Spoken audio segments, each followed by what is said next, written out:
Bapak, Ibu, Saudara, dan yang dikasihi Tuhan Yesus, selamat sore, selamat sejahtera bagi kita semuanya.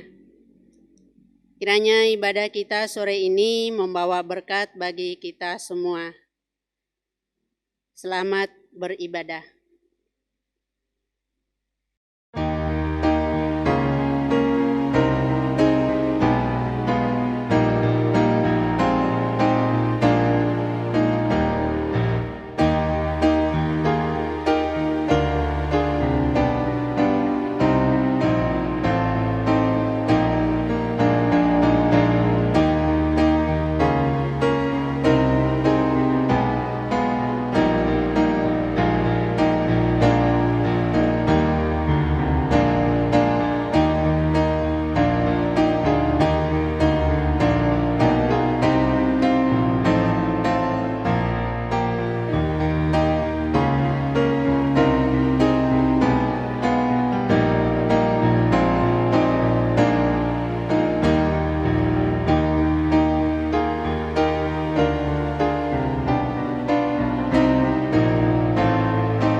Sebelum kita membaca dan merenungkan firman Tuhan sore ini, marilah kita mohon bimbingan Roh Kudus di dalam doa.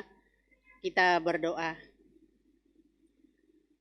Terpujilah Engkau Bapa di dalam Yesus Kristus. Kami bersyukur kesempatan indah boleh beribadah walaupun secara online. Dan sebentar kami akan membaca dan merenungkan firman-Mu. Urapi kami Tuhan untuk mengerti firman yang sebentar akan kami baca dan mampukan kami untuk melakukannya. Dalam nama Tuhan Yesus, firman yang hidup dan berkuasa, kami berdoa. Amin. Sesuai dengan sabda Bina Umat pada perenungan kita sore hari ini, diambil dari kitab Ulangan, yaitu Ulangan 20 pada ayat yang ke-5 sampai 9 yang menyatakan, para pengatur pasukan haruslah berbicara kepada tentara demikian. Siapakah orang yang telah mendirikan rumah baru tetapi belum menempatinya? Ia boleh pergi dan pulang ke rumahnya, supaya jangan ia mati dalam pertempuran dan orang lain yang menempatinya. Dan siapa telah membuat kebun anggur tetapi belum mengecap hasilnya, ia boleh pergi dan pulang ke rumahnya, supaya jangan ia mati dalam pertempuran dan orang lain yang mengecap hasilnya. Dan siapa telah bertunangan dengan seorang perempuan tetapi belum mengawininya, ia boleh pergi dan pulang ke rumahnya, supaya jangan ia mati dalam pertempuran dan orang lain yang mengawininya. Lagi para pengatur pasukan itu harus berbicara kepada tentara demikian. Siapa takut dan lemah hati, ia boleh pergi dan pulang ke rumahnya, supaya hati saudara-saudaranya jangan tawar seperti hatinya. Apabila para pengatur pasukan selesai berbicara kepada tentara, maka haruslah ditunjuk kepala-kepala pasukan untuk mengepalai tentara. Sedemikian jauh pembacaan kita yang dikatakan berbahagia adalah orang-orang yang mendengar dan melakukan firman Tuhan dalam kehidupannya hari lepas ke hari Terpujilah Kristus. Amin. Bapak Ibu Saudara yang dikasihi Tuhan, dalam SBU kita sore hari ini, di sana diberi perikop rela berkorban. Bapak Ibu, perkataan ini gampang untuk kita ucapkan, yaitu rela berkorban, namun sangat sulit untuk dilakukan. Sedangkan di Alkitab kita dalam Ulangan 20 perikopnya hukum berperang. Nah, Bapak Ibu, ada hubungannya ini. Berperang tentu harus rela berkorban, harus rela mati, harus rela korban dalam melaksanakan kegiatan perang ini. Kita lihat dalam Ulangan pasal 20 ini menjelaskan tentang hukum perang tadi. Di sana dijelaskan tentang kriteria bagi orang-orang yang akan menjadi tentara perang Israel.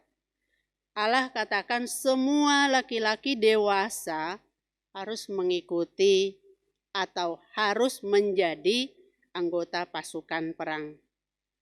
Nah, tetapi Bapak Ibu, dalam renungan kita sore hari ini ada pengecualian. Nah, di sana Tuhan katakan ada beberapa kategori atau ada beberapa yang terkecuali yang tidak boleh ikut berperang. Nah, kita lihat di sini ya. Berdasarkan itulah kita lihat bahwa Tuhan benar-benar memperhatikan umatnya. Artinya Bapak Ibu, ada sebagian yang berperang, ada sebagian yang tidak diizinkan untuk ikut. Nah, ini berarti Tuhan benar-benar peduli memperhatikan umat, mana yang boleh ikut, mana yang tidak boleh ikut. Nah, kita akan lihat selanjutnya Bapak Ibu, kategori-kategori yang harus dimiliki oleh mereka-mereka yang ikut berperang. Di antaranya Tuhan katakan mereka harus kuat. Kuat di dalam fisik dan mental. Lalu kuat juga imannya, hidup dalam kerohaniannya. Ini yang harus mereka miliki. Lalu selanjutnya, kategori yang tidak diizinkan untuk ikut dalam perang. Tadi bacaan kita dari ayat 5 tadi sudah dijelaskan. Di sana dikatakan Bapak Ibu ada 4 kategori. Nah, yang pertama, mereka yang baru membangun rumah dan belum menempati. Dikatakan orang ini harus pulang ke rumahnya. Lalu yang kedua, mereka yang baru membuka kebun anggur dan belum menikmati hasil. Orang ini juga disuruh pulang ke rumahnya. Dan yang ketiga Bapak Ibu, mereka yang baru bertunangan dan belum menikah. Ketiga kategori ini sama. Yang baru selesai membangun belum menempati, yang baru membuka kebun anggur belum menikmati hasil, yang baru bertunangan belum menikah, sama. Orang ini disuruh pulang oleh Tuhan. Dan kategori yang keempat, mereka yang merasa takut dan lemah hati. Bapak Ibu Saudara, apa yang menjadi alasan Tuhan mengapa orang ini tidak diizinkan untuk ikut berperang? Tuhan pasti punya alasan. Kita lihat di sini, Tuhan katakan bahwa mereka ini akan sulit untuk berkonsentrasi untuk berperang. Kenapa? Karena mereka nanti akan memikirkan hal-hal yang mereka tinggalkan di rumah tadi. Yaitu rumah yang sudah selesai belum ditempati, kebun anggur yang baru ditanam belum menikmati hasil, tunangan yang belum dinikahi. Mereka akan memikirkan itu semuanya sehingga sulit untuk konsentrasi dalam peperangan. Gitu. Nah, Lalu kategori yang terakhir, yang merasa takut dan lemah hati, Tuhan katakan mereka ini akan mempengaruhi yang lain. Contohnya Bapak Ibu, kalau kita melihat teman, saudara, siapapun yang di sekeliling kita, mereka lemah atau malas, barangkali bisa jadi kita pun ikut menjadi lemah, menjadi takut, dan seterusnya. Dan ketika kita melihat orang-orang yang di sekeliling kita kuat, semangat, bisa jadi kita pun ikut bersemangat. Nah, inilah alasan Tuhan mengapa mereka tidak diikut sertakan. Karena bisa jadi mengganggu konsentrasi orang-orang yang ikut berperang di sana. Nah, Bapak Ibu, peraturan ini disampaikan kepada semua Israel, artinya peraturan ini terbuka. Artinya Bapak Ibu bahwa penyampaian kategori tadi tidak disampaikan hanya kepada orang-orang yang memang masuk kategori itu, tidak. Tetapi Tuhan menyampaikan kepada semua bangsa Israel yang sudah berkumpul pada waktu itu.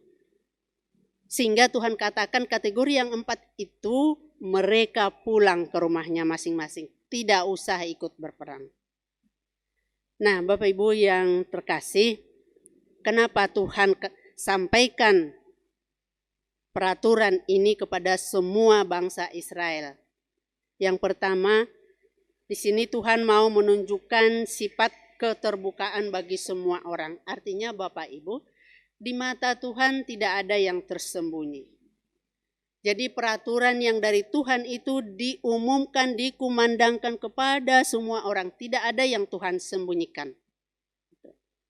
Jadi semua akan mengetahui bahwa keempat kategori itu memang Tuhan yang menyuruh mereka pulang ke rumahnya. Lalu yang kedua, Bapak Ibu, Tuhan juga mau menunjukkan sifat menghargai orang lain, memberikan hak orang yang patut menerima, yaitu orang yang 3 kategori tadi. Ya. Di sini kita lihat Tuhan benar-benar peduli kepada umatnya dengan menunjukkan sifat menghargai orang lain. Menghargai yang mereka tadi membangun rumah, membuat kebun anggur, belum menikmati.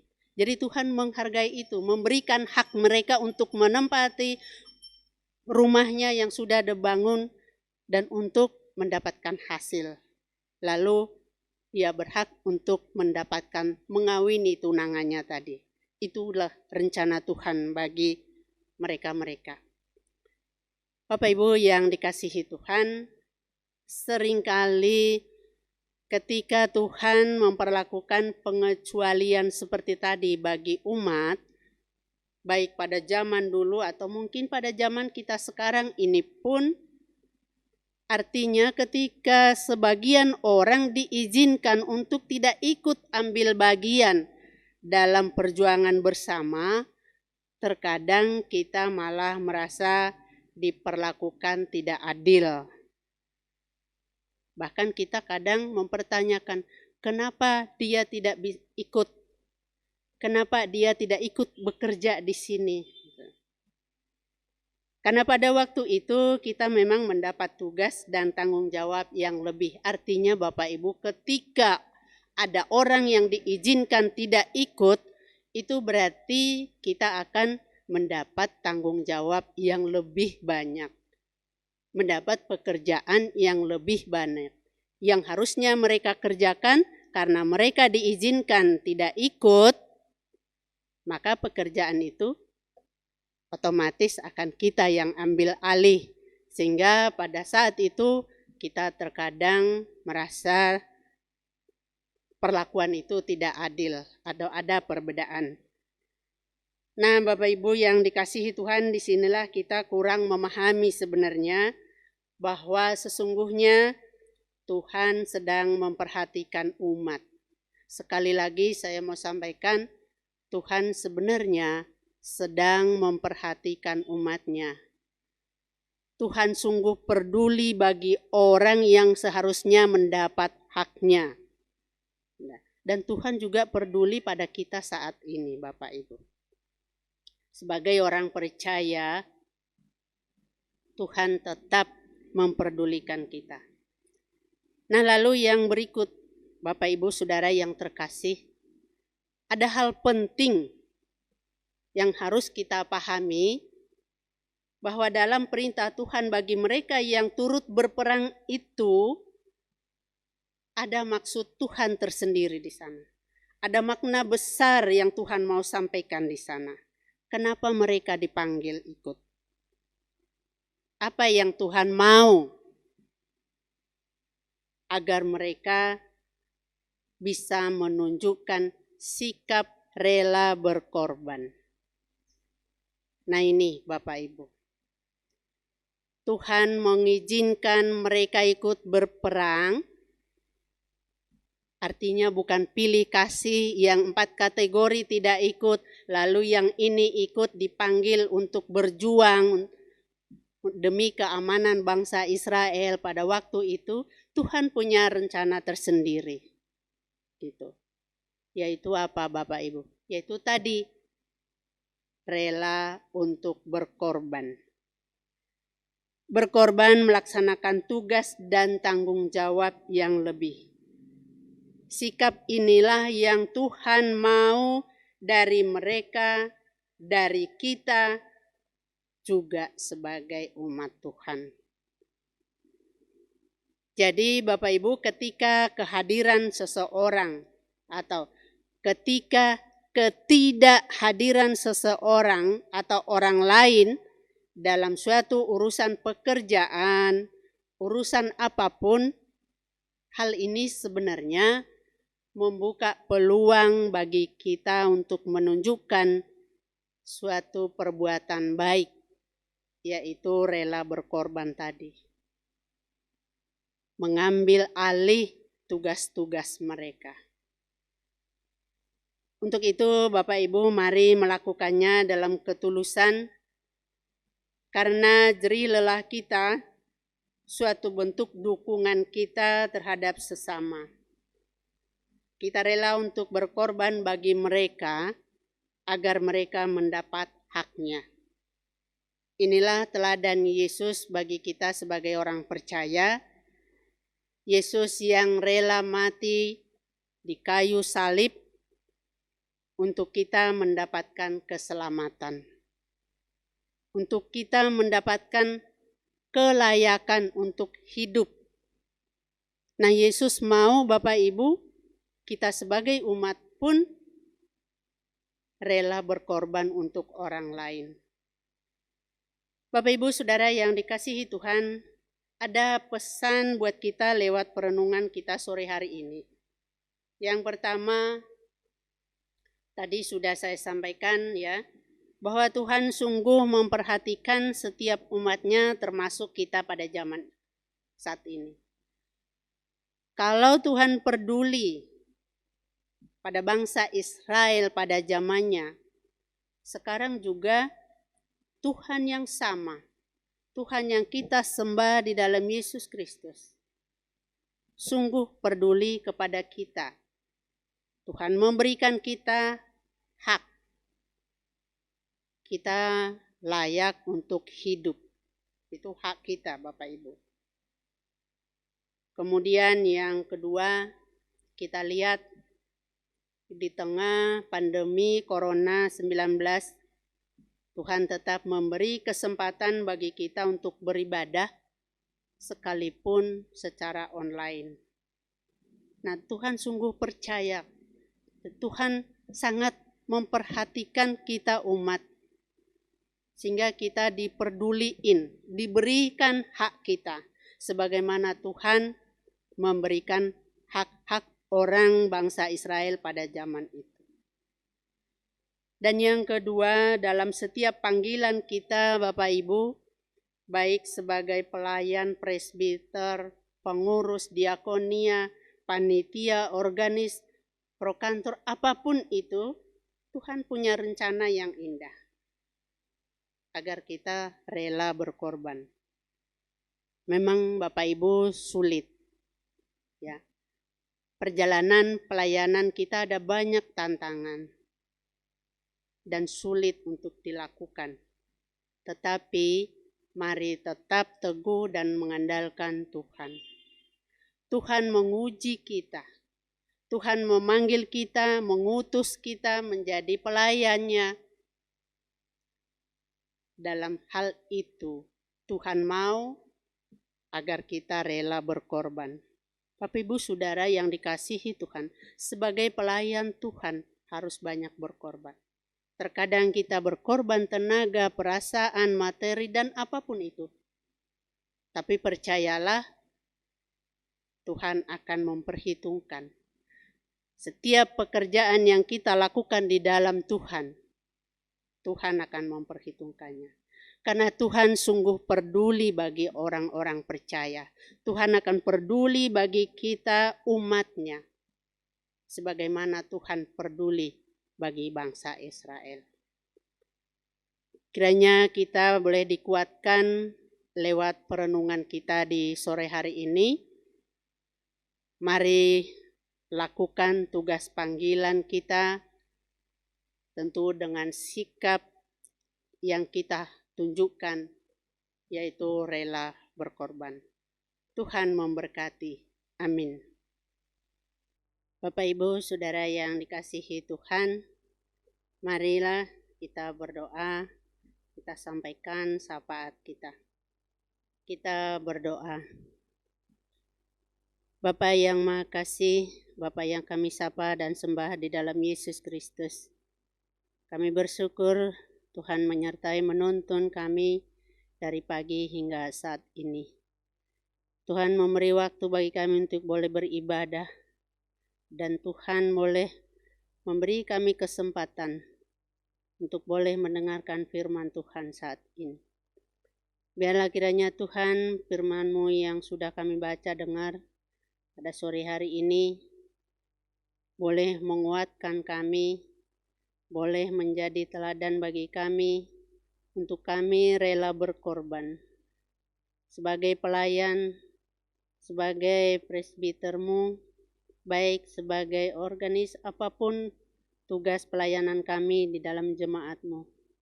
Biarlah kami boleh laksanakan setulus hati kami, dan kami mampu menunjukkan sikap rela berkorban.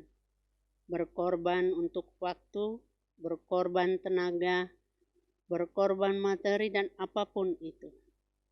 Terima kasih ya Bapa atas pimpinan-Mu. Saat ini Tuhan kami juga berdoa bagi jemaat-Mu Sola Gracia. Kiranya Tuhan tetap menyertai memberkati. Yang sakit biarlah Tuhan berkati, berkati setiap usaha, berkati setiap obat yang mereka makan, sehingga lewat usaha, lewat obat-obatan yang mereka pakai, mereka boleh disembuhkan. Berkati ya Tuhan, oma opa kami yang pada saat ini dalam kelemahan tubuh karena usia mereka. Jangan biarkan mereka lemah dalam iman percaya kepada Tuhan. Hadir di tengah-tengah mereka Bapa, sehingga mereka boleh bersuka cita. Mereka boleh dikuatkan. Imannya hanya kepadamu.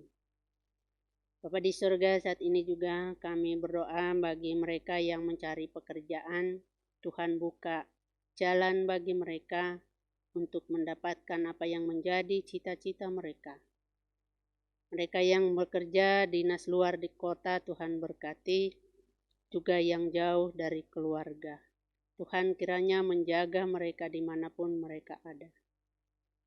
Bapa di surga, secara khusus Tuhan, kami berdoa bagi Ibu terkasih, Ibu Eti Nainggolan, yang beberapa hari yang lalu Tuhan memanggil suami terkasihnya Bapak Malau.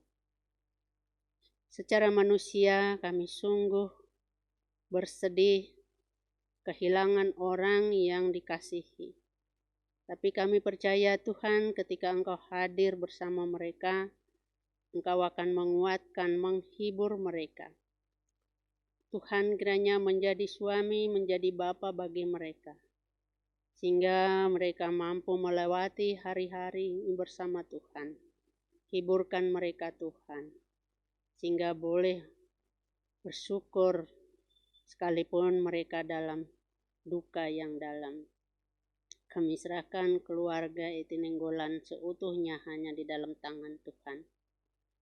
Bapa di surga, kami berdoa untuk Ibu Pendeta Maria yang menjadi pemimpin di jemaat kami di sini. Mampukan Tuhan untuk memimpin jemaat ini menjadi jemaat yang bertumbuh di dalam iman percaya kepada Tuhan. Presbiter bersama keluarga Tuhan berkati, jemaat seluruhnya Tuhan berkati. Dan kami berdoa untuk pembangunan gereja, untuk tempat kami beribadah, Tuhan berkati. Dalam perizinan kami serahkan dalam tangan Tuhan. Kami percaya Tuhan, ketika suatu saat nanti, apa yang kami inginkan, apa yang kami rindukan, Tuhan, kami percaya Engkau akan memberinya kepada kami. Bapa di surga, kami berdoa bagi bangsa dan negara kami. Kiranya Tuhan pimpin, berkati, terkhusus Tuhan bagi anak-anak Tuhan yang duduk di pemerintahan. Jadikan mereka menjadi teladan, menjadi pemimpin yang boleh memimpin dalam keadilan, sehingga kami boleh merasakan keadilan. Kami serahkan mereka sepenuhnya ke dalam tangan Tuhan. Bapa di dalam surga, ada banyak hal yang kami mohon kepadamu Tuhan, namun karena kelemahan kami tidak mampu untuk menyebutkan satu persatu. Kami percaya Tuhan tahu apa yang menjadi kerinduan dan kebutuhan kami. Oleh karena itu Bapa, inilah doa kami. Kami serahkan hanya di dalam nama anak-Mu Tuhan Yesus Kristus yang telah mengajar kami berdoa. Bapa kami yang di surga, dikuduskanlah nama-Mu. Datanglah kerajaan-Mu, jadilah kehendak-Mu di bumi seperti di surga. Berikanlah kami pada hari ini makanan kami yang secukupnya, dan ampunilah kami akan kesalahan kami, seperti kami juga mengampuni orang yang bersalah kepada kami.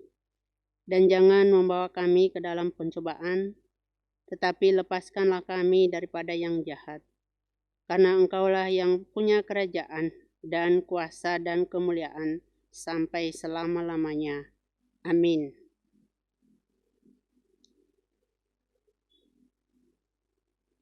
Bapak, Ibu, Saudara, marilah kita memberikan persembahan dengan mengingat kata Alkitab dalam Roma 12 ayat 1, firman Tuhan mengatakan, "Karena itu, saudara-saudara, demi kemurahan Allah, aku menasehatkan kamu, supaya kamu mempersembahkan tubuhmu sebagai persembahan yang hidup, yang kudus, dan yang berkenan kepada Allah.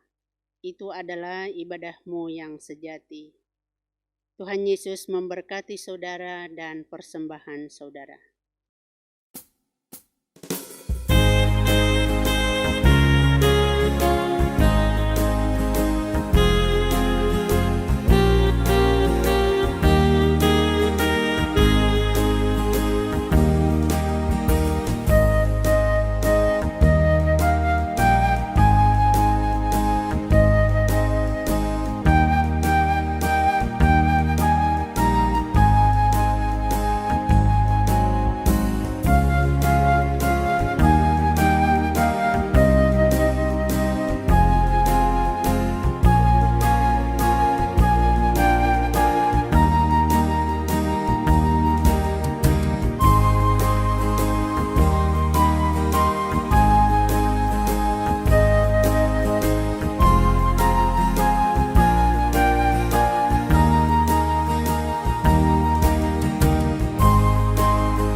Marilah kita berdoa untuk persembahan kita.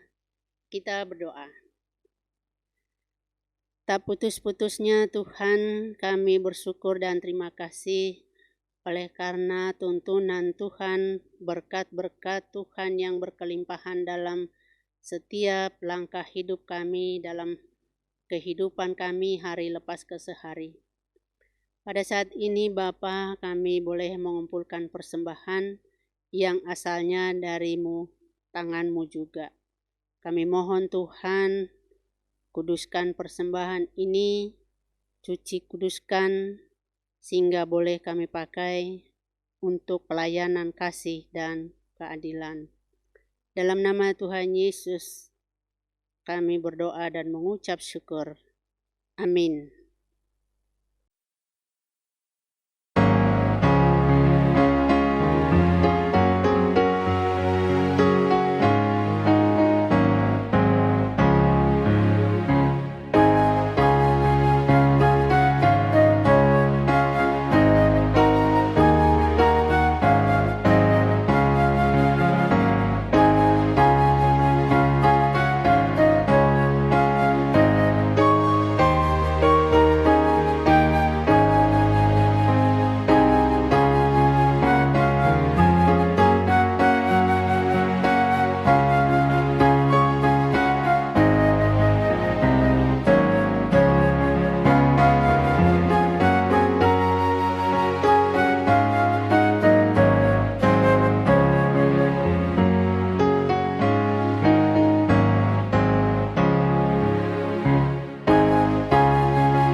Bapak Ibu Saudara yang terkasih, arahkanlah hati dan pikiranmu kepada Tuhan serta terimalah berkat-Nya. Tuhan memberkati engkau dan melindungi engkau. Tuhan menyinari engkau dengan wajah-Nya dan memberi kasih karunia. Tuhan menghadapkan wajah-Nya kepadamu dan memberi engkau damai sejahtera. Amin.